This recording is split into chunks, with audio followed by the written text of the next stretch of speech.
കാലടി സംസ്കൃത സർവകലാശാല vice ചാൻസലറായി doctor Ciza Thomas ചുമതലയേറ്റു.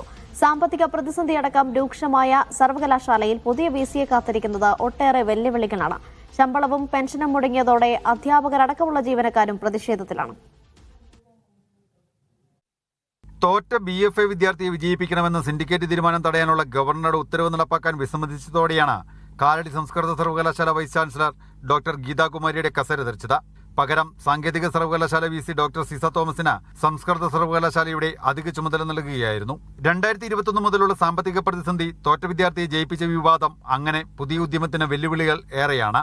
പാരമ്പര്യം കാത്തുസൂക്ഷിച്ചുള്ള പ്രവർത്തനമുണ്ടാകുമെന്നും സാമ്പത്തിക പ്രതിസന്ധി മറികടക്കുമെന്നും ഡോക്ടർ സിസ തോമസ്. സാമ്പത്തിക പ്രതിസന്ധിയുടെ കാര്യങ്ങൾ എന്താണെന്നുള്ളത് തീർച്ചയായിട്ടും ഫയലുകൾ നോക്കി തന്നെ മനസ്സിലാക്കി എടുക്കണം. അതിന് പ്രതിവിധി കാണേണ്ടതുണ്ട്, അത്യാവശ്യമായിട്ട്.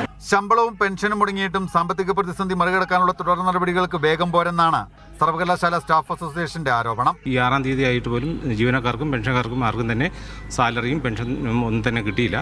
അപ്പോൾ അതിൽ മുഖ്യ ഘടകം എന്ന് വെച്ചാൽ സാമ്പത്തിക പ്രതിസന്ധി തന്നെയാണ്. ഈ സാമ്പത്തിക പ്രതിസന്ധി തുടങ്ങിയത് 2021 മുതലുള്ള ഈ അപ്പോയിന്റ്മെന്റുമായിട്ട് ബന്ധപ്പെട്ട് തന്നെയാണ്. വിവാദങ്ങൾക്കിടെ മന്ത്രി R. ബിന്ദു നാളെ കാലടിയിലെത്തും. മീഡിയ 1 കൊച്ചി.